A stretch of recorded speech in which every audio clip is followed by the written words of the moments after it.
저는 제자훈련 10기 과정을 마친 최정숙 집사입니다.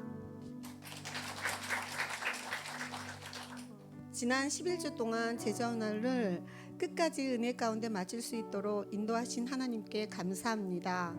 그리고 교육에 힘쓰신 담임 목사님과 11주 동안 함께했던 성도님들께도 진심으로 감사드립니다. 저는 처음 제자훈련을 시작할 때 11주에 걸쳐 제자훈련 과정을 진행한다 말씀에 많은 부담을 갖고 시작했습니다. 왜냐하면 이전 교회에서도 여러 차례에 걸쳐 교회에서 진행하는 교육을 받은 일이 있었기 때문입니다. 하지만 살아계신 하나님은 이런 저의 마음을 바꿔주셨습니다. 특히 주일 예배 시간마다 목사님을 통해 선포되는 역대기의 말씀은 상처받고 지친 저의 마음을 위로해 주시며 놀랍게 회복시켜 주셨습니다.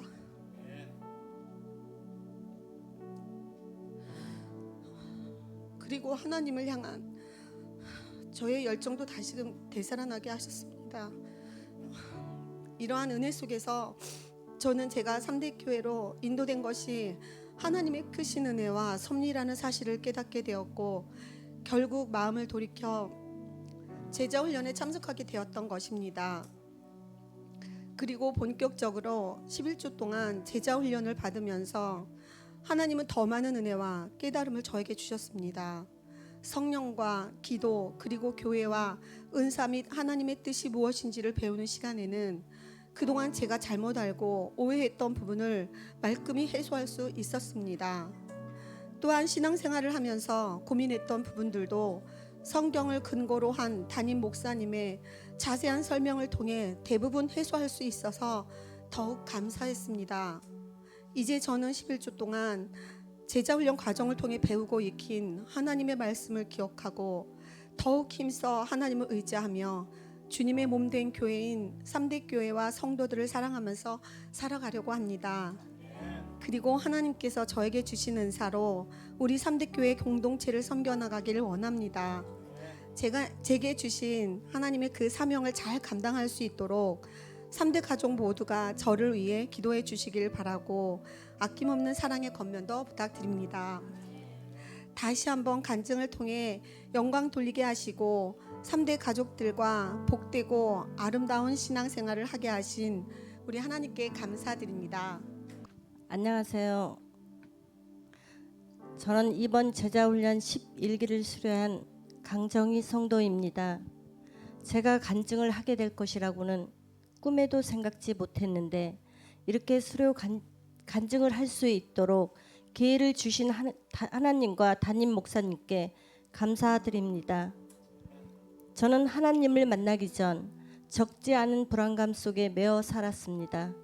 그리고 제 생각대로 일이 잘 풀리지 않을 때는 답답하고 불안한 마음을 달래고 그 무엇인가로부터 확신을 얻기 위해 점집을 찾아가 점을 보기도 했습니다.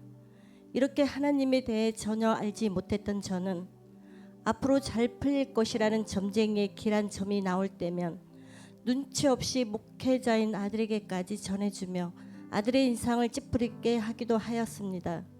지금 돌아보면 목회자인 제 아들이 저를 얼마나 안타깝게 여겼을까 하는 생각에 너무도 후회스럽습니다. 이처럼 하나님을 알지 못했던 제가 교회에 나와 하나님을 만나게 된 것은 목회자인 저희 아들로 인해서입니다. 어느 날 제가 아들 방을 청소하는 중에 책상 위에 놓인 종이 한 장을 발견했는데 그 종이에는 엄마 아빠 전도하기라는 글귀가 선명하게 적혀 있었습니다. 그 글을 읽는 순간 저는 너무나 놀랐습니다. 왜냐하면 저희 아들은 평소에 저희들에게 교회 나가자는 말을 많이 하지 않았기 때문입니다. 돌아보니 부담이 될까 봐서 이야기만 안 했지 제 아들은 늘 저희들을 위해 기도하고 있었던 것입니다. 그래서 저는 그 자리에서 한참을 멍하니 서 있다가 교회에 나가 하나님을 믿어야겠다는 결심을 하게 되었습니다. 하지만 결심을 하고 이곳저곳 출석하며 정착할 교회를 찾았는데 쉽지 않았습니다. 그러다 지인을 통해 3대 교회를 소개받게 되었고 3대 교회 주일 예배에 참석하게 되었던 것입니다.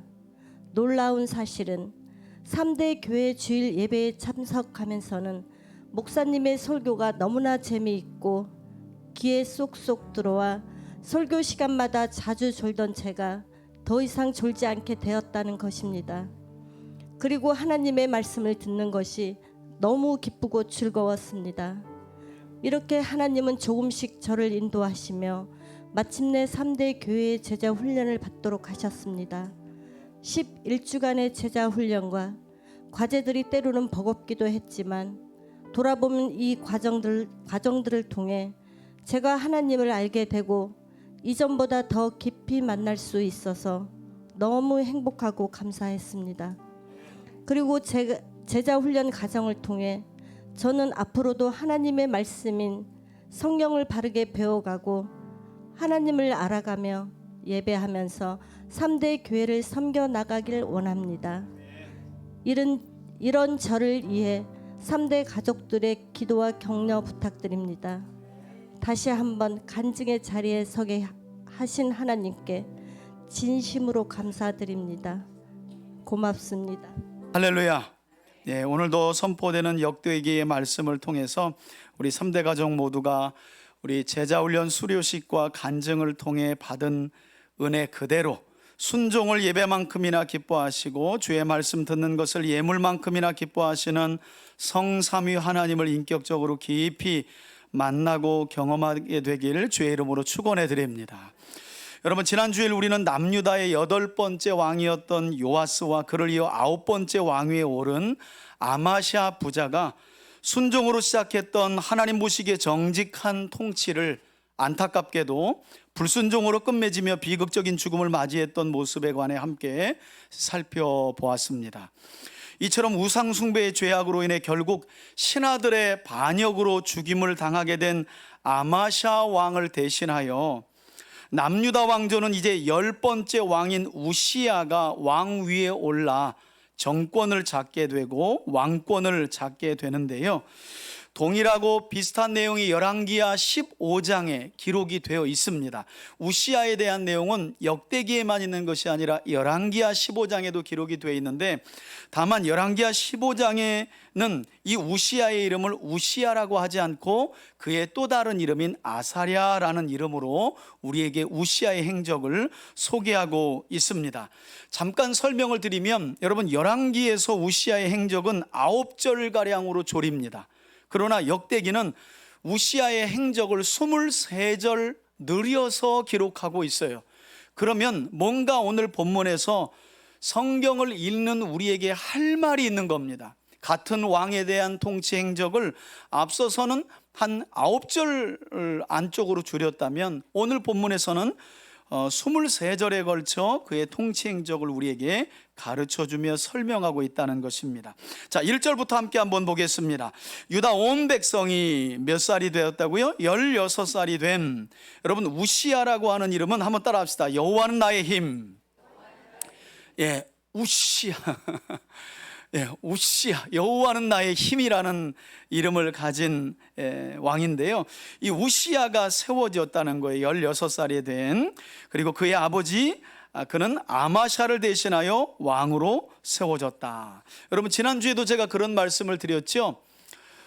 북이스라엘과 남유다가 분열된 뒤에 북이스라엘은 19명의 왕이 바뀌어지고요, 유다는 20명의 왕들이 왕좌에 오르게 되는데, 북이스라엘은 9번에 걸친 반역이 계속 일어납니다. 신하가 왕의 등에 칼을 꽂아서 새로운 왕조를 바꿔요. 무려 9번이나. 그러나 유다는 다르다는 거죠. 왜냐하면 하나님께서 다윗이 성전을 건축하고자 할 때에 너의 마음만은 내가 받겠다 하시면서 내가 너의 왕위를 영원히 견고하게 할 것이다 라는 다윗 언약을 주셨는데, 하나님은 이 약속을 신실하게 이행하셔서, 여러분, 유다 왕조에도 반역이 일어나지 않았던 것이 아닙니다. 유다에도 반역이 끊임없이 있었어요. 그러나 신하가 왕을 죽여 반역이 일어나 왕권이 바뀌지만 왕조는 바뀌지 않았다는 거예요. 유다 왕조 그대로 혈통을 유지합니다. 뭐 때문이라고요? 하나님이 다윗에게 주신 다윗 언약 때문이에요. 역대기는 은연중에 그런 점에서 우리에게 하나님이 약속하신 말씀을 얼마나 신실하게 이행하시고 지키시는가를 보여주고 있는 거죠. 저는 그런 점에서 우리 3대 가족들이 다른 것 붙들지 마시고 변치 않는 66권의 말씀, 이 변치 않는 하나님의 약속 붙들고 그 약속을 통해 주시는 하나님의 은혜와 복을 충만하게 누리며 살아가는 저와 여러분들이 되시길 주의 이름으로 축원해 드립니다. 여러분 2절을 보시겠습니까? 아마샤 왕이 그의 열조들의 묘실에 누운 후에 그의 아들 우시야가 홍해 끝자락에 위치해 있는 당시 해상 무역의 교두보가 되는 엘롯이라고 하는 성읍을 새롭게 건축하여 어디에 귀속시켰다는 거예요? 남유다에 귀속시켰다는 거예요. 그러니까 우시야 왕 당시에 그의 왕권이 얼마나 강력했는지 주변 나라들과의 경쟁에서도 주도권을 잃지 않았다는 말이에요. 해상 무역이 이루어지는 교두보가 되는 엘롯이라는 장소도 그 당시에는 남유다의 지배를 받았다는 거죠. 그만큼 우시야가 강력했다는 말인데요. 3절을 보시면 우시야가 왕위에 오를 때에 16세라는 말이 한 번 더 나오고 그가 예루살렘에서 유다 왕들 중 두 번째로 긴 시간 동안 통치했는데 몇 년 동안이요? 52년간 다스렸더라. 그의 어머니는 여호와가 능력이시다라는 이름을 가진 여골리야, 그리고 예루살렘 사람이었다라고 성경은 말씀해요. 그리고 4절을 보니까 우시야가 그의 아버지 아마샤의 모든 행위대로 누구 보시기에? 여호와 보시기에. 여러분 결국 우리 인생은 누구 보시기에 정직한 삶을 살아갈 때 복을 받는다고요? 하나님 보시기에. 문제는 하나님이 영으로 계시다는 거예요. 우리 눈앞에서 물질로 존재하셔서 우리를 본다면 우리가 그렇게 때때로 죄에 넘어지지 않겠죠. 하나님은 영으로 계시다는 거예요. 그런데 믿음은 항상 우리의 눈을 열어 영으로 계시지만 우리와 함께 계시는 하나님을 보게 한다는 거죠. 이게 믿음이라는 거예요. 저는 그런 점에서 우시야가 그랬던 것처럼 우리 3대 가족들 모두가 하나님이 나를 보고 계시다는 거, 여러분 어떠세요? 저도 한때는 신앙이 자라면서는 하나님이 눈동자와 같이 나의 삶을 지켜보신다는 게 부담이 됐어요. 왜 그럴 필요가 뭐가 있는가? 내가 좀 세상에서 살 때는 좀 이렇게 보셨다가 교회에서 예배 드릴 땐 딱 열고 보시고 그러면 좋은데 눈동자와 같이 본다니까 뭐 화장실에서도 보고 계시나 막 이런 생각도 해보고, 특별히 연약하여 이렇게 죄에 넘어지는 순간들을 보면 너무너무 부담되고, 여러분 하나님을 바르게 알고 섬기며 살아가다 보니까 하나님께서 눈동자와 같이 내 삶을 지키시고 보신다는 게 얼마나 은혜인지, 우리가 잘 살아서가 아니라 넘어질 그때에 다시 일으켜 주시는 분도 하나님이시기 때문이에요. 여러분 하나님이 저와 여러분들의 삶을 지켜보고 계심이 은혜로 받아들여지는 저와 여러분들이 되시기를 주의 이름으로 축원해 드립니다. 그런 하나님의 눈에 우시야의 삶이 보시기에 정직했다는 거예요. 그리고 5절 보니까 우시야 하면 빼놓을 수 없는 게 하나님의 묵시, 이걸 우리가 다른 말로 계시라고 말하는데 그 계시를 밝히 하는 스가랴 선지자가 사는 날 동안에는 우시야가 늘 하나님을 어떻게 했다고요? 찾았고. 여러분 이 찾았고라는 단어가 제가 역대기 내내 설교하면서 강조한 다라시라는 단어예요. 역대기는 히브리어 이 다라시를 빼면 역대기 전체의 핵심 메시지가 무너져요. 하나님을 찾았던 왕, 하나님을 구했던 왕, 하나님께 물었던 왕과 그 시대는 번성을 하고, 대표적으로 역대상 10장에서 사울 이야기가 왕조 이야기의 출발로 시작되는데 사울이 여호와를 찾지 아니하였더라. 그리고 그냥 몇 절 안에 사울 이야기는 끝내버리고 다윗의 이야기를 길게 시작해요. 왜냐하면 다윗이야말로 일생에 여호와를 찾고 여호와를 구하며 여호와께 물었던 사람이었기 때문에. 스가랴라는 선지자가 우시야 왕을 잘 보좌하고 신앙적으로 지도했기 때문에 그가 사는 날 동안에 우시야는 하나님을 찾았고, 그가 여호와를 찾는 동안에는, 여러분 여기 우리 성경은 찾다라고 말해놨는데 영어 성경을 보면 in the fear of God이에요. 하나님을 경외했다 이렇게 말해요. 찾았다는 말, 구했다는 말, 여호와께 물었다는 말은 하나님을 경외했다는 말과 매한가지인 거예요. 그러니까 여러분 우리가 일상을 살아가면서 하나님을 찾지도 구하지도 하나님께 묻지도 않는 삶은 하나님을 뭐하지 않는 삶과 같은 거예요? 경외하지 않는 삶과 같은 거예요. 반대로 하나님을 경외한다라는 말이 얼마나 추상적이에요. 뭐가 경외라는 거예요 도대체가. 하나님을 경외합니다, 하나님을 뭐 경배합니다. 그런데 뭐가 경외와 경배냐는 거예요. 일상에서 하나님을 찾는 거예요. 하나님의 말씀을 보고 말씀을 깨닫고 말씀을 순종해 가면서 찾고 구하며 하나님께 묻는 게 바로 하나님을 경외하는 것이었는데, 스가랴 선지자의 지도하에 우시아가 이처럼 하나님을 경외했다는 거예요. 그로 인해 하나님이 어떤 복을 주셨답니까? 하나님이 그를 형통하게 하셨더라. 여느 다른 우리 한글 성경을 보면 하는 일마다 잘 되었더라. 여러분, 하는 일마다 잘 되었더라. 예, 아멘 하시는 분들만. 여러분, 사실 하나님을 우리가 마음과 뜻과 힘을 다해 경배하고 예배하지만 그 하나님을 섬기는 우리의 마음 한곁에 주님이 도와주셔서 우리가 하는 일이 정말 하는 일마다 형통하고 잘 되어 하나님의 이름을 영화롭게 하기를 원합니다라는 소원이 우리 안에 있잖아요. 그런 놀라운 은혜와 복이 여호와를 찾았던, 여호와를 구했던, 여호와께 물으며 하나님을 경외했던 우시아의 삶에 임했다는 거예요. 한 가지는 역대기를 보니까 스가랴가 사는 날 동안에 우시아가 하나님을 찾았다. 여러분, 누가 생각나요? 요아스가 생각나잖아요. 이 우시아 왕의 할아버지였던 요아스가 7살의 왕이 된 요아스가 바로 그런 사람이었거든요. 대제사장 여호야다가 생존해서 사는 날 동안에는 요아스가 누굴 찾아요? 하나님을 찾았다고 그래요. 하나님께 물었다고 그래요. 하나님을 구했다고 그래요. 하나님을 경외하는 삶을 살아간 거예요. 그런 점에서 오늘 역대기는 뭔가 조금 불안한 부분을 우리에게 서두에 이야기하기도 해요. 야, 우시아가 참 하나님을 찾았는데 스가랴가 신앙적으로 지도하는 기간에만 하나님을 찾았다? 그러고 보니까 앞서 기억이 나요. 그의 할아버지 요아스도 대제사장 여호야다의 지도가 있을 때에만 하나님을 찾았거든요. 이제 이후에 그가 어떤 삶을 살아가는지는 말씀을 통해 배우게 될 텐데, 저는 한 가지 바람이 있다면 이 스가랴와 우시아와의 관계가 저와 여러분들과의 관계가 되었으면 좋겠어요.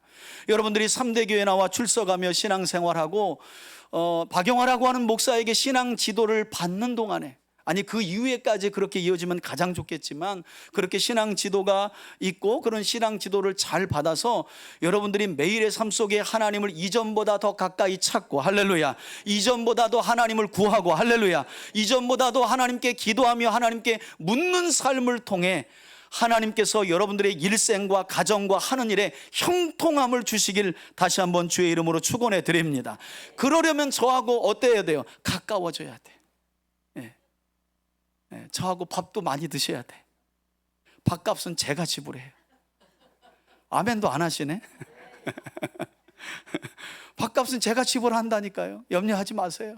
그래서 보통 보면 이상하게 신방이나 이렇게 뭐 상담 요청하지 않는 분들이 항상 보면 나중에 만나고 나면 항상 마귀에게 속아 있는 경우가 많아요. 우리 목사님 바쁘다. 아유, 목사님 바빠서요.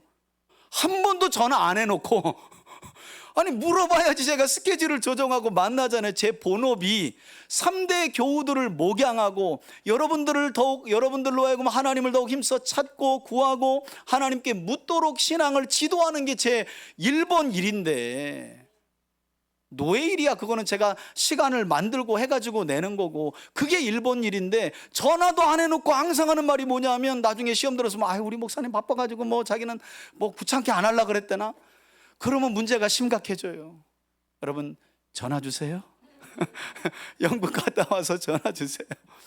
어떤 일이든지, 목사님 이런 거 읽는데 성경 궁금해요. 아, 그런데 야, 내가 이게 뭐 직분도 이렇고 신앙생활을 오래 했는데 이거 물어보면 또 우리 목사님이 야, 저렇게 무식한 성도가 있나 하고 쪽팔릴까 봐. 모르고 죽는 게 더 쪽팔린 거예요. 여러분, 물으셔야 돼. 뭐든지 물으셔야 돼. 저는 그렇게 준비가 돼 있어요. 그래서 가까이 해야 돼. 그래야 제가 여러분들을 살피고 여러분들로 하여금 더욱 하나님께 가까이 가서 하나님을 찾도록 돕는다는 거예요. 그래야 우시아처럼 복이 서로 간에 임하는 겁니다. 여러분, 그렇게 하실 거죠? 아멘, 아멘. 자, 이처럼 우시아 왕이 스가랴 선지자의 가르침을 따라서 여호와 하나님을 찾고 경외하는 통치가 이루어져 가자 6절을 보시면 남유다 나라 전체가 형통함을 얻는데 국제적인 위상이 먼저 드러나요. 여러분, 나라가 흥왕하니까 국제적인 위상이 올라가 버려요. 6절 봅시다. 우시아가 나가서 이스라엘 서쪽 지중해 평야에 위치한 블레셋 사람들과 싸우고 또 그들의 도시를 둘러싼 가드 성벽과 야분의 성벽과 아스돗 성벽을 헐고 전쟁에서 이겼다는 거예요. 힘을 가졌다는 거예요. 그래서 블레셋 지경에 속한 아스돗과 블레셋 사람들이 사는 지역 가운데 성읍들까지 건축했대요. 여러분, 한 주가 지나서 벌써 잊어버리셨겠지만 앞서 역대하 25장에서 어떤 일이 있었냐면 우시아 왕의 아버지인 아마샤가 전쟁에서 이기고 나서 에돔심들을 들여오고 우상을 숭배하게 되고 교만해져 가지고 북이스라엘 왕인 요아스에게 시비를 걸고 전쟁을 벌인 결과로 결국 유다가 북이스라엘 군대에게 아주 혼쭐이 나는데 북이스라엘 왕이었던 요아스가 얼마나 화가 났는지 예루살렘을 침공한 후에 아마샤가 다스리는 예루살렘 성을 200m나 헐어버렸어요. 200m 성벽을 헐어버렸어요. 그 안에 왕궁이 있고 성전이 있는데, 그런데 그게 지금 회복됐다는 말이에요. 놀랍게 아들 때 하나님이요 그 주변 나라들까지 다 성벽을 세우기도 하고 주변 나라들의 성벽을 허물기도 하는 놀라운 일들이 그 이후에도 이제 벌어지거든요. 그러니까 아버지 때는 교만해가지고 예루살렘 성벽이 허물어졌다면 아들 때는 이방인들의 성벽을 헐어요. 그리고 무너진 성벽도 조금 있다가 다시 수축합니다. 그런 놀라운 일들이 하나님을 찾았던 우시아 왕 때에 있었다는 거예요. 하나님을 구했던, 하나님께 물었던 우시아 왕 때에 있었다는 겁니다. 7절, 하나님이 그를 어떻게 하셔서 도우사, 이 하나님이 도와서 국제적인 위상이 올라갔다는 거예요. 블레셋 사람들과 구르바알에 거주하는 아라비아 사람들과 마온 사람들도 공격하여 이기게 하셨다 뿐만 아니라 8절을 보시면 이번에는 이스라엘의 동쪽에 위치한 암몬 사람들도 남유다를 다스리는 유다 왕에게 뭘 바쳐요? 조공을 바쳤다는 건 남유다가 그만큼 국격이 위세가 올라갔다는 겁니다. 우시아가 매우 강성하여 이름이 이스라엘의 이번에는 남서쪽에 위치한 애굽 변방까지 그의 이름과 명성이 퍼졌다는 거예요. 여러분, 이 놀라운 일들이 무엇으로부터 출발했다는 거예요? 스가랴가 사는 날 동안 우시아로 하여금 하나님을 뭐하게 했다는 거예요? 찾도록 했다는 거예요. 하나님을 구하게 했다는 거예요. 그러니까 여러분 주변에 전화만 하면 교회 갔다 왔어요? 요즘 좀 하나님과의 관계는 어때요? 성경은 읽었어요? 기도는 하고 있어요? 여러분, 이런 분들을 많이 두셔야 그게 복입니다. 누구 만났는데 그냥 세상 돌아가는 이야기, 넷플릭스 이야기, 뭐 폭삭 소가수다만 잔뜩 이야기하고 돌아와가지고 누구만 만나면 이상하게 주일날 교회 가기가 싫고 누구만 만나면 기도할 마음이 사라지고 누구만 만나면 하나님을 의지할 믿음이 꺾인다. 그러면 그 만남은 생각해 보셔야 될 만남인 거예요. 근데 왜 못 끊냐? 나도 그게 좋은 거야. 지난해나 같은 편. 결국 이러면 여러분 다 무너지는 거예요. 다 무너지는 거예요. 스가랴 같은 사람의 교회 안에는 목회자라고 말할 수 있지만 함께 신앙생활하는 여러분들 모두가 여러분들에게 스가랴가 돼야 돼요. 그래야 형통한 삶을 살아가는 겁니다. 아유, 저분 전화만 하면 그냥 하나님 아주 지겨워 죽겠어. 여러분, 조금 지겹더라도 그런 분은 곁에 두면 복이 돼요. 여러분, 사실 그런 분들 때문에 우리가 다 여기 있는 거 아니에요? 조금 뭐가 토라지거나 삐지거나 아니면 바빠가지고 안 나갈 때 되면 꼭 전화해가지고 요즘에 어떻게 잘 지내냐고, 내가 기도하고 있다고. 그 말에 또 흔들려가지고 아유 그래 내가 교회 나가야지. 여러분, 우리가 다 그렇게 신앙생활을 유지해 온 거예요. 저는 그런 점에서 저와 여러분들 주변에 그런 분들이 좀 많았으면 좋겠어요. 그런 사람들을 세웠으면 좋겠어요. 자, 이 모든 복이 여호와를 찾는 데로부터 나왔다고 역대기는 강조한다는 거. 이뿐만 아니라 하나님을 경외하며 찾았던 우시아 왕의 형통은 그가 주관했던 나라 안의 건축 사업, 농경 사업에도 엄청난 형통이 임했다는 거죠. 9절입니다. 우시아가 예루살렘에서 성 모퉁이 문과 골짜기 문과 성구비에 망대를 세워 견고하게 하고, 우시아가 누구를 찾았기 때문에? 여호와를 찾았기 때문에. 또 광야에 망대를 세우고 물 웅덩이를 많이 파고 고원과 평지에 가축을 많이 길렀고 여러 산과 좋은 밭에 농부와 포도원 지기들을 두었더라. 다스리는 자들을 두었고, 특별히 우시아는 뭘 좋아하는 사람이었대요? 예, 원어를 보면 그는 땅을 사랑하는 자였다라고 말해요. 여러분, 성경 안에서 특별히 이스라엘 왕조 역사 안에서 왕이 땅을 사랑했다라고 하는 이런 수식어는 매우 특별한 거예요. 우시아 외에는 없어요. 농사를 아주 장려한 왕이었어요. 예, 아주 귀한 왕이죠. 예, 다른 왕들과 비교할 때 이 수식어가 참 독특해요. 농업을 격려하고 권장하고 땅을 사랑하는 왕이었다는 거예요. 여러분, 요즘같이 땅과 식량 산업인 농업이 중요하지 않은 때가 없습니다. 여러분, 역사를 보면 그게 보여요. 성경 안에서도 보이는 거예요. 여러분, 강대국이 항상 FTA 같은 거 맺을 때 뭐 해라 그래요? 얼마든지 핸드폰 수입하라, 차 다 받아주겠다. 대신 농업을 개방하라 이거예요. 밀 수입하고 쌀 수입해라. 그래서 여러분, 동남아가 한때 쑥대밭이 된 일이 있습니다. 동남아가.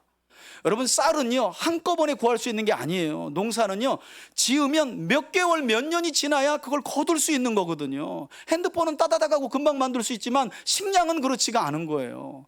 그런 점에서 오늘날 같은 경우는 특별히 식량 산업이 안보 산업이라는 거 아니에요. 그런 점에서는 설교를 준비하면서 이번에 새롭게 뽑혀지는 대통령이 누가 됐든지 간에 정말 농업, 이 땅이 귀한 줄 알고 식량 산업이 앞으로 우리나라의 안보 산업이라는 그런 인식도 있는 대통령이 좀 세워졌으면 좋겠다 하는 바람까지 있더라고요. 이게 이런 인식이 없으면 그냥 또 쌀값 가지고 장난하고 쌀이야 뭐 언제든지 있으면 뭐 할 수 있는 거지, 뭐 해외에서 수입하면 되지. 여러분, 그게 강대국들의 정책이고 정략이에요. 그래서 쌀값을 다 떨어뜨려서 수입에 의존하게 만들어요. 그리고 딱 수출을 막습니다. 그러면 여러분, 동남아의 한때에 자기 나라 돈을 이만큼 가져가 가지고 라면 봉지 한 만큼 쌀을 사갖고 오는 상황이 벌어지게 되는 거예요. 제가 땅을 사랑했다는 이 말로 가지고 너무 길게 얘기하는 것 같아요. 그만큼 여러분, 이 농업, 식량 산업이 지금 안보 산업이라니까요. 그래서 제가 개척 초기에는 5년 동안 고구마를 심은 거예요. 여러분, 제가 고구마 농사 그냥 지은 게 아니에요. 저희 교회에 오셨던 교수님 중에 한 분이, 목사님, 목회는 해도 농사는 꼭 지어야 됩니다 그랬거든요. 제가 그 순종을 못했어요. 목회가 너무 바빠가지고. 지금은 고구마 농사도 못 지어요. 여러분, 심고 걷어야 땅의 소중함도 알고 하나님의 이 천지 만물을 움직이시는 하나님의 놀라운 섭리를 알아요. 그 줄거리 몇 개 심었는데 고구마가 막 7개, 8개 널리면, 야, 여러분, 이건 아무것도 아니죠. 벼 있잖아요. 벽시 하나 심어가지고 거기서 수백 개가 열리는데 이 30배, 60배, 100배 축복이 그걸 말하는 거 아니에요.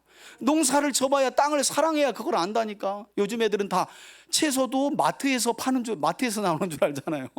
심각해. 그만 얘기할게요. 아니, 왜냐하면 이게 너무 중요한 일인데, 우리가 의식이 있어야 지도자들이, 그런 지도자가 세워지는 거거든요. 여러분, 식량은요 한번 포기하면 그냥 끝나는 겁니다. 다른 나라에 그냥 귀속돼 버리는 중요한 부분이기 때문에. 그런 점에서 우시아가 참 하나님이 주시는 형통함도 있었지만 지혜도 있었던 것으로 보여요. 여러분, 11절 보세요. 11절 이후의 말씀을 보면 하나님께서 우시아 왕에게 주시는 형통의 은혜가 여기서 멈추지 않죠. 국제적인 위상도 올라가고, 하는 건축 사업도 번성하고, 농업 사업도 번성하고, 거기에다가 하나님이 군사력까지 강력하게 해주시는데 11절입니다. 우시아에게 또 언제라도 나가서 싸울 준비가 되어 있는 싸우는 군사가 있으니 그들의 지휘관은 서기관 야이엘과 병영장 마세야인데, 이 두 사람은 왕의 직속 부하인 하나냐에게 귀속된 사람이었다는 거예요. 중요한 건 이 두 사람이 언제라도 상시군이죠. 전쟁이 일어나면 즉각 출동할 수 있는 군사력도 우시아가 가지고 있었다는 거예요. 중요한 건 그가 여호와를 찾았기 때문에. 자, 이들의 지휘관의 숫자도 나오죠. 이들은 족장의 수가 2600명이니 모두가 다 큰 용사라. 13절에 그 족장들의 휘하의 군대가 30만 7500명이 있었고요. 모두가 건장해가지고 언제라도 왕의 명령만 있으면 적군과 나가서 싸울 준비가 되었다는 거예요. 그러니 이런 정예군 30만 7500명을 우시아가 키운 거예요. 여러분, 30만 군대를, 우리나라가 지금 60만이거든요 현역이. 이게 지금 2800여 년 전인데 30만 군대를 상비군으로 보유할 수 있는 건 이건 어마어마한 경제력이 아니면 불가능한 거예요. 그런데 거기에다 14절을 보면 우시아가 완전 무장까지 시켰다는 거예요. 나라가 얼마나 강성했으면. 보세요, 우시아가 그 온 군대를 위하여 방패와 창과 투구와 갑옷과 활과 물매 완전 무장을 시킨 거예요. 15절에 또 예루살렘에서 기능공들을 데려다가 재주 있는 사람들에게 무기를 고안하게 하여 망대와 성곽 위에 두게 하고 화살과 큰 돌을 쏘고 던지게 하였으니, 무슨 말인가 하면 신무기를 개발한 거예요. 신무기를. 얼마 전까지만 해도 우리나라도 이 방위 산업에서 얼마나 비리가 많았어요. 적군 탐지하라는 어뢰를 만들었더니 물고기 잡는 그 레이더를 달아놓고 수천만 원씩, 이게 다 우리 세금인데. 그러니까 여러분, 눈 감으면 세금 다 도둑 맞는 거예요. 우리가 의식이 깨어 있어야 돼. 의식이 깨어 있어야 돼. 예. 깨어 있는 민중의 의식만큼요, 지도자는 그 이상이 안 나올 수 없거든요. 보세요, 우시아가 아주 정말 다방면에 대단한 사람이에요. 무기 체계까지도 새롭게 만들어 가지고 정예군에게 주었다는 거예요. 그런데 성경이 15절 말미에 보면 이렇게 말해요. 이렇게 그의 이름이 멀리 퍼지게 되면, 즉 명성을 얻게 된 것은 그가 하나님을 찾았기 때문이고 하나님으로부터 무엇을 얻었다는 거예요? 기이한 도우심. 저는 글쎄요, 오늘 성경을 읽고 설교하는데 이 도우심이란 이게 하나님의 도우심이라고 말 안 해요. 뭐라고요? 기이한 도우심. 여러분, 한 주간 하나님의 이 기이한 도우심이 여러분들 삶에 충만하게 임하길 축복합니다. 여러분, 우리는요, 계산된 도우심은, 이거는 우리가 계산할 수 있는 도우심은 하나님의 도우심이 아니에요. 하나님은 우리의 생각을 뛰어넘고 우리의 계산을 뛰어넘는 기이한 도우심으로 여호와를 찾는 이들과 함께 하시는 줄 믿습니다. 그거 기대하면서 사는 한 주가 되기를 바라요. 언제나 내 생각과 계산 안에 있는 하나님을 뛰어넘어 보세요. 그런 하나님 이상을 사는 게 진짜 신앙생활이에요. 우시아처럼 기이한 도우심을 얻어 강성하게 되었더라. 오늘 본문이 여기서 끝나고 제 설교도 이제 축도합시다 하면 얼마나 좋았을까. 그런데 16절 이후부터 이상한 일이 벌어져. 이처럼 스가랴의 지도를 따라 하나님을 열심히 찾는 동안에 유다는 국제적인 위상을 얻고, 그 다음에 산업이 발달하고, 그 다음에 식량 문제가 아주 해결이 되고, 농업도 성장하고, 그리고 나라가 국내적으로도 아주 엄청나게 강성해졌는데, 강성해지자 우시아가 교만에 빠져요. 교만에 빠져요. 여러분 16절 보세요. 그가 강성하여짐에 그의 마음이 어떻게 해요? 교만. 그러면 희한하죠. 강성함은 하나님의 은혜와 복이었잖아요. 그런데 그게 하나님의 징계의 요인이 되어버려. 저는 여러분들에게 이런 삶이 임하지 않기를 바라요. 하나님이 주시는 평안함이 딴짓을 하는 시간으로 가버려. 그 얼마나 불행한 거예요. 하나님이 물질적으로 넉넉함을 주셔서 좀 덜 바쁘게 했더니 다른 일, 하나님이 미워하시고 근심하시는 일에 시간을 쏟아. 그러면 하나님이 안타까워하시죠. 우시아가 그런 교만에 빠져버린 거예요. 악을 행했다는 거죠. 여호와 하나님께 범죄하되.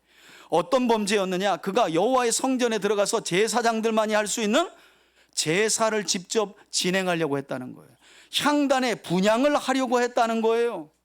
글쎄요, 뭐 자기가 손대는 일마다 그냥 다 번성하고 잘되고 형통하니까 어느 순간에 자기가 하나님을 찾아서, 그런 하나님을 찾는 자신에게 주시는 복이라는 것을 새까맣게 까먹고, 내가 했지, 내가 잘났지, 내가 똑똑해서 이 모든 것이 이루어졌지라고 교만에 빠진 것 같아. 혹시 우리 가운데 그런 분 계시다면 오늘 이 말씀을 경고 삼아서, 여러분, 하나님의 은혜인 줄 믿습니다. 아마도 이런 교만에 빠진 것 같아. 그래서 결국 제사장들이 나섭니다. 17절 제사장 아사랴가, 이거 지금 우시아 왕이 교만해가지고 눈이 완전히 가려졌어요. 이거 뜯어 말렸다가는 앞선 선왕들 중에 이 제사장들, 선지자도 돌로 쳐서 죽인 왕들이 있었거든요. 이거 말리자니 겁이 나죠. 그래서 용감한 제사장 80명을 모아가지고 왕을 만류하러 들어갑니다. 그 17절이죠. 여호와의 용맹한 제사장 80명을 데리고 그 뒤를 따라 들어가서 우시야 왕 곁에 서서 그에게 말합니다. 왕이여, 우시야 왕이여, 여호와께 분향하는 일은 왕의 직무가 아닌 걸 아시지 않습니까? 오직 분향하기 위하여 구별받은 아론의 제산 제사장들만이 성소에 들어가서 분향을 할 수 있습니다. 그러니 성소에서 제발 나가십시오. 이제 왕이 범죄하였으니 하나님 여호와께서 여호와에게서 영광을 얻지 못할 것입니다. 여러분, 성경이 얼마나 명확한 선을 우리에게 보여주고 있는지 몰라요. 한 사람의 이야기지만 그가 신앙적 지도를 잘 받고 하나님을 찾았을 때는 하는 일마다 잘 되었다는 거예요. 근데 똑같은 사람인데 마음이 교만해지자, 그리고 하나님을 떠나자 하나님이 영광을 거두신다고 말해요. 하는 일마다 되지 않는다는 거예요. 이어지는 19절을 보세요. 한두 명도 아니고 80명이나 되는 사람이 말하면 이 정도는 들어야 돼요. 여러분, 한두 사람도 아니고 주변에 그건 하지 마, 이 사람 만났는데 그건 아닌 것 같아요. 여러분, 그러면 좀 듣는 귀를 가지시길 바라요. 여러분, 이 우시야가 근데 교만해지면, 여러분, 교만하면 특징이 그래. 100명이 달라붙어도 안 들어요. 여러분, 안 듣는 게 아니라 못 들어요. 교만이라는 죄는 그래서 무서운 거예요. 여러분, 교만이 들어오잖아요. 안 보이고 안 들려요. 그게 제일 위험한 거예요. 안 들리고 안 보여요. 80명이 달라붙는데, 여러분 결국 보세요. 19절, 우시야가 손으로 향로를 잡고 결국 분향을 합니다. 화까지 내죠. 그가 제사장에게 화를 낼 때에, 여러분, 율법을 근거로 하여 분향은 왕이 해야 할 직무가 아닙니다라고 말했던 제사장들에게 화를 내는 건 결국 누구에게 화를 낸 거예요? 하나님께 화를 낸 거예요. 하나님께. 그러자 여호와 하나님의 성전한 향단곁 제사장 앞에서 그의 이마에 뭐가 생기기 시작했다는 거예요? 나병, 흔히 말하는 한센병, 문둥병이 돋기 시작해요. 여러분, 흥미로운 건 우시야 왕이 제사장의 직무를 자기가 하려고 성소 안에서 분향하려던 그날이 어떤 날이었냐면, 유대 역사가 요세푸스의 역사책을 보면 그날 이런 일이 있었다라고 전해줘요. 그날이 어떤 날이었냐면, 북이스라엘에서 활동했던 아모스 선지자가 앞으로 2년 뒤에 큰 지진이 이스라엘에게 있게 될 것이다라고 말했던 그 지진이 일어난 일이라고 요세푸스가 기록해요. 그래서 온 이스라엘을 흔들었는데 어느 정도까지 지진이었냐면, 압동산에 있는 산이 4km 떠밀려가요. 여러분, 이 정도면 지진 한 9점 몇이 넘는 거예요. 뒷동산이 4km 밀려갔다니까요. 이게 실제로 스가랴서 5장에 보면 속담처럼 전해져 있어요. 우시야 왕 때의 큰 지진이 스가랴서에 나옵니다. 이렇게 엄청난 지진이 그날 있었다는 거예요. 온 이스라엘에. 북이스라엘은 범죄로 어둡고 남유다 왕마저, 우시야마저 교만해져 가지고 하나님의 말씀을 범하고 내가 다 하겠다 하고 한 그날 온 이스라엘을 하나님이 지진으로 흔들어 버린 거예요. 그리고 그날 어떤 일이 있었냐면, 예루살렘 성전의 벽에 금이 쫙 갈라집니다. 그리고 금관벽으로 햇빛이 들어와서 우시야 왕의 이마를 정확하게 쬐었다는 거예요. 그리고 그 이마로부터 나병이 시작됐다고 유대 역사가 요세푸스는 성경에 없는 이야기를 우리에게 전해주고 있어요. 여러분, 요 이야기는 믿거나 말거나 합니다. 또 어디 가서 성경에서 막 있는데 하고 막 찾으시면 제가 곤란해요. 요건 유대 역사가, 믿을 만한 역사가 그 책에 나와 있는 내용이에요. 그러니까 여러분, 하나님의 예언이 얼마나 정확해요? 아모스가 지진 2년 전에 북이스라엘 땅에서 예언했는데 그 정확하게 지진이 임한 그날이 온 이스라엘을 뒤엎는 날인데, 그날 교만했던 우시야의 교만이 극에 달한 날이었고 하나님이 그를 징계한 날이 되어버렸다는 거예요. 그나마 다행스러운 건 이 모습을 지켜보던 제사장들이 우시야를 이건 내보냈다는 말이 아니라 성경은 쫓아냈다고 그래요. 그리고 자기도 겁을 엄청 먹었습니다. 20절 보세요. 대제사장 아사랴와 모든 제사장이 왕의 이마에 나병이 생겼음을 보고, 여러분 이제부터 나병이 나오면 동그라미 쳐보세요. 두 번째 나왔습니다. 성전에서 급히 쫓아내고 여호와께서 치심으로 왕도 속히 죽을까 봐 나갔더라. 21절에 그리고 그때부터 우시야 왕이 죽는 날까지 나병 환자가 되었고, 나병 환자가 되매 그가 더 이상 어디에 출입을 하지 못했다고요. 하나님의 성전에 들어가지 못했다는 거예요. 거룩하신 하나님의 임재가 있는 성전이니 부정한 병인 나병, 한센병, 문둥병에 걸린 우시아는 더 이상 하나님의 성전 출입이 금해진 거예요. 그리고 나병은 율법에 따라 격리 조치하게 되어 있는데, 그래서 그때부터 어디에 살았대요? 왕궁도 아니라 별궁에 살았으므로 그의 아들 요담이 대략 한 10년 동안 섭정을 하게 됩니다. 더 안타까운 내용은요, 여러분 22절과 23절 한번 보시겠어요? 우시아 왕의 남은 시종의 행적은 아모스의 아들 선지자 이사야서를 기록한 이사야가 기록했다. 우시아가 그의 조상들과 함께 누움에 그는, 여기 또 나와요, 나병 환자라 왕들의 묘실에 접한 가까운 땅 곧 그 조상들의 곁에 장사하니라. 그의 아들 요담이 대신하여 왕이 되니라. 왕들이 묻히는 묘실에도 못 들어갔어요. 왜 그랬다고요? 나병 때문에 못 들어간 거예요. 저는 이 마지막 단락에서 너무 안타까운 모습이 뭐냐면 21절에 우시아 왕이 죽는 날까지 나병에 걸렸고 죽는 그 순간까지 나병 환자로 죽어서 왕들의 묘실에 들어가지 못했다는 거예요. 여러분, 교만이 이래서 무서워요. 이 멀쩡한 몸에 나병이 걸렸는데도 회개 안 하는 거예요. 회개를 안 하는 게 아니라 못해요. 여러분, 그래서 교만이라는 병이 정말 무서운 겁니다, 영적으로. 아니, 우리 같으면 나병에 걸리면 자기가 모든 상황을 다 보고 회개할 것 같잖아요. 그런데 뭐라 그래요? 죽는 날까지 나병으로 있었고 나병 환자로 죽었고, 그래서 왕들의 묘실에도 못 들어갔다는 거예요. 여러분, 하나님께서 무엇인가 여러분들 삶에 어긋나고 잘못된 것들을 깨닫게 하실 때, 그것이 하나님의 뜻을 벗어났다는 사실을 깨닫게 하실 때, 여러분 자백하시고 회개하시고, 단순히 회개로 끝나는 것이 아니라 회개에 합당한 열매를 맺어 하나님이 전화위복의 은혜를 주시는 그 은혜 안에 살아가는 저와 여러분들이 되시길 예수님의 이름으로 축원해 드립니다. 제가 일전에 하나님의 사람들 설교 시리즈를 한 일이 있었거든요. 제가 구약에서 한 100여 명, 신약에서 한 40여 명 정도를 연대기로 정리해가지고 아담부터 그리고 사도 요한까지 성경 안에서 인물들을 한 140여 명, 한 3번에 걸쳐서 설교한 일이 있었어요. 그러면서 성경 안에 나온 인물을 크게 4가지 종류로 제가 분류해서 가르친 일이 있었는데요. 첫 번째는 어떤 사람이 있느냐, 처음부터 끝까지 시종일관 악한, 이런 건 종자라고 말해야 돼. 종자는 여러분 제가 하는 표현이 아닙니다. 이사야서 1장에 나오는 표현입니다. 하나님이 유다 백성들에게 이 악한 종자야, 그렇게 말합니다. 그러니까 하나님도 입이 약간 거칠어요, 여러분. 제가 성경에 나오는 표현 이외에는 안 합니다. 그러니까 어떤 부류가 있냐면 시종일관 악한 종자들이 있어요. 그런가 하면 성경 안에 둘째는 반대로 처음부터 끝까지 시종일관 선하고 착한 사람들이 있더라고요. 그런가 하면 세 번째는 처음에는 악했다가 나중에 가서 선하게 변화되는 사람들 이야기가 나와요. 그리고 마지막은 어떤 사람이 있을까요? 처음에는 선했는데 끝에 가서 꼭 변질돼서 악인의 삶으로 끝나는 사람들이 있어요.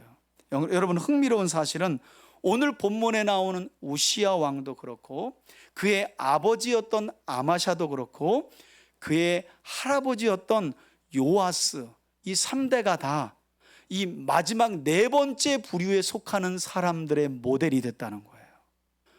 시작은 여호와 보시기에 정직하게 하였으나 하나님이 주시는 은혜에 겨워 결국 교만에 빠졌고, 어떤 이는 전쟁에서 승리하게 해줬더니 물리친 나라에, 망한 나라의 신을 들여워서 숭배하지 않나. 어떤 이는 그렇게 오늘 본문에처럼 잘 먹고 잘 살게 해줬더니 간이 배 밖으로 나와. 그래서 교만하게 되었다는 거예요. 선지자의 말을 더 이상 듣지 않아요. 그리고 내가 제사장의 직무까지 해야겠다. 이렇게 우시아와 아마샤와 요아스는 시작은 하나님 앞에 선했지만 끝이 좋지 않은, 여러분들은 지금 어떤 삶을 향해 나아가고 있는지 한번 돌아보실 필요가 있어요. 역대기는 이 3부자가 여호와 보시기에 정직하게 시작했지만 끝은 전부 다 변절했다고 그래요. 여러분, 우리 주변에도 이런 분들을 흔히 볼 수 있잖아요. 누구 얘기가 아니에요. 우리의 신앙이 현재 진행형이 되지 않는다면 우리도 시작은 여호와 보시기에 얼마든지 정직할 수 있으나 언제 어떻게 미끄러지고 넘어지고 유혹에 빠져서 그 끝이 악인의 삶으로 끝날 수 있다는 거예요. 그런데 여러분, 에스겔서에 보면 어떤 말씀이 있답니까? 선한 삶을 살아갈지라도 그 끝이 악인이라면 하나님이 그 악행에 대하여 벌을 주시는 분이고, 그 삶이 악할지라도 하나님과 하나님의 말씀을 듣고 회개하고 돌이켜서 선한 삶을 살아간다면 하나님이 그 악한 지난날의 삶을 묻지 않는다는 거예요. 선한 일에 대해서 하나님이 복을 주신다는 거예요. 은혜를 주신다는 거예요. 이게 하나님의 약속이라는 거예요. 저는 그런 점에서 우리 3대 가족들이 오늘 우시아 왕에 관한 이 말씀들을 마음에 새기고 기억하면서, 아까도 말씀드렸다시피 여러분 주변에 여러분들로 하여금 하나님을 찾으며 경외하도록 돕는 분들을 귀하게 여기며 살아가기를 바라고요. 더 나아가서 여러분들이 그런 누군가에게 바로 스가랴 같은 인물이 되기를 다시 한번 주의 이름으로 축원드리고, 무엇보다도 교만한 사람을 낮추시고 하나님을 찾고 경외하는 사람들을 높이시는, 이건 신약에도 예수님이 하신 말씀이잖아요. 무릇 높아지고자 하는 자는 주님이 어떻게 하신대요? 낮추신다는 거예요. 그래서 여러분, 제가 존경하는 우리 송병현 교수님 은사가 항상 그러잖아요. 하나님 앞에, 그분이 참 교수님인데 말을 좀 무식하게 하셔. 대가리 쳐박고 살라는 거예요. 이건 제가 한 말이 아니라 CGN TV에 나와서 한 말이에요. 그리고 더 나아가서 뭐냐면 알아서 기래요, 하나님 앞에. 여러분, 정말 성경은 읽으면 읽을수록 하나님 앞에 알아서 기는 게 복이야. 저는 진짜 그렇더라고요. 제가 하나님 듣기에 아부를 하는 게 아니라 하나님이 얼마나 완전하고 선하시고 좋으신 분이심을 제가 말씀을 통해 알기 때문에 그냥 그분 앞에서는 기고 싶어. 그분 앞에서는 그냥 내가 얼굴을 땅에 대라면 대고 싶어. 왜냐하면 너무 완전하고 선하신 분이니까. 언제나 최고의 것으로 우리에게 주시는 분이니까. 그런 분이 높아지고자 하는 자는 뭐 하신다고요? 낮추시고, 낮아지고자 하는 자는 어떻게 하신다고요? 높이신다는 거예요. 누가복음 4장 11절에 우리 예수님이 하신 말씀이에요. 여러분, 한 주간 교만해진 내 삶의 모습과 태도와 그리고 마음가짐이 있다면 다시 한번 우시아의 삶을 기억하시고 겸손하게 낮추시는 여러분들이 되기를 바라고, 그 자리에서 하나님을 찾으세요. 그 자리에서 하나님을 구하세요. 그리고 하나님께 묻는 여러분들을 하나님이 한 주간도 남은 우리의 삶도 형통하게 하실 줄 믿습니다. 이제는 우리 주 예수 그리스도의 은혜와 하나님 아버지의 사랑과 성령의 교통하심이 여호와를 찾고 구하며 묻는 동안에는 형통했던, 강성했던, 하는 일마다 잘 되었던, 그러나 마음이 교만해지자 무너지고 말았던 우시아의 삶을 반면교사 삼아 한 주간도 힘써 하나님을 찾기로 결단하며 나아가는 우리 교우들 머리머리 위에, 저들의 가정과 삶의 터전 위에, 대선을 앞두고 있는 이 나라와 이 민족 위에 이제로부터 영원토록 함께 계실지어다. 아멘. 아멘.